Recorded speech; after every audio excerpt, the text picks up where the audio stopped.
આજે આપણે ચીખલી ગામમાં એક પ્રગતિશીલ ખેડૂત પરના ખેતરે આવીએ છીએ, તો એમનો પરિચય આપશે. તમારું નામ, મોબાઈલ નંબર બોલો. હું નીરવભાઈ રમણભાઈ પટેલ, વાંગરવાડી વાંજણા, તાલુકો ચીખલી. મારો મોબાઈલ નંબર 94 271 29 089. હું મરચીની ખેતી કરું છું. ઓકે, તમે ત્યાં મરચીની ખેતી કરો છો, એમાં હાલમાં અત્યારે તમે એગ્રોસેલની જે બાસ્કેટ પ્રોડક્ટ, મરચીનું જે કવચ કહેવાય ને, એ બધી પ્રોડક્ટ તમે આમાં યુઝ કરી છે. એટલે મોટાભાગે જે તમે આ પ્રોડક્ટ યુઝ કરી છે એમાં પહેલી જે હાઇલાઇટ પ્રોડક્ટ છે મહાલાભ. તો ખેડૂત મિત્રો એક ખાસ આ એક વિડીયો એટલા માટે છે કે તમને ખેતી કરતા હોય મરચાની, તેના માટે એક અત્યારે ન્યુટ્રિશન બેઝ પરનું ખાતર, એટલે 100% નેચરલ અને સમુદ્ર મંથનમાંથી બનતું ખાતર છે મહાલાભ.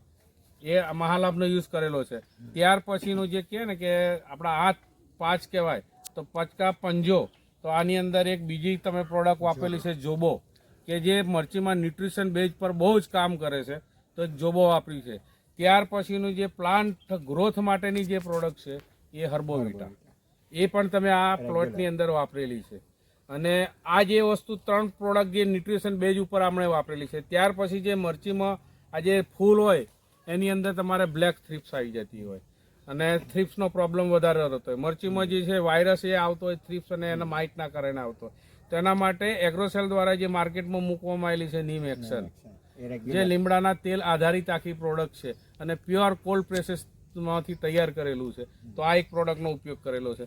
ત્યાર પછીનું એક ફૂગનાશક માર્કેટમાં ઘણા બધા છે, પણ આપણું જે એગ્રોસેલ દ્વારા જે મૂકવામાં આવેલું છે કે ઇમ્યુન, જે અત્યારે લગભગ 32 થી 33 પ્રકારના ફૂગના જે રોગો આવે છે મરચીની અંદર, એ બધા રોગને કંટ્રોલ કરતી એક મરચીનું ફૂગ માટે એકદમ કવચ જે કહેવાય એ તરીકે કામ કરતી એટલે પ્રોડક્ટ KMU.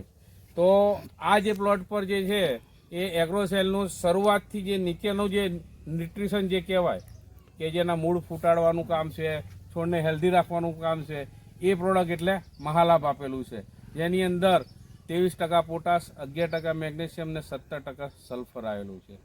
તો આ જે મરચીમાં તમને નીરવભાઈ આપ્યા પછી તમને શું ફરક લાગ્યો અને કેટલા ટાઈમે આપ્યું તમે મહાલાભ? મહાલાભ મારો દર 15 દિવસે રેગ્યુલર હોય છે. બરાબર. તો 15 દિવસે આપવાથી તમારી જે મરચાની જે શાઇનિંગ છે, વજન છે, ક્વોલિટી છે, કેવું લાગે તમને? જોરદાર આવી ક્વોલિટી. બરાબર. તમે જો ખેડૂત મિત્રો જોઈ શકતા હોય તો અત્યારે આપણે ડિસેમ્બર મહિનાની 28 તારીખે અત્યારે ઊભા છીએ. કયા મહિનાનો વાવેતર છે? 15મી ઓગસ્ટ, 10 થી 15 ઓગસ્ટ વચ્ચે. બરાબર. તો તમારા આજુબાજુમાં જે લોકો જે મરચી મૂકી હતી એ લગભગ ફેલ થઈ ગયેલી છે. બરાબર છે.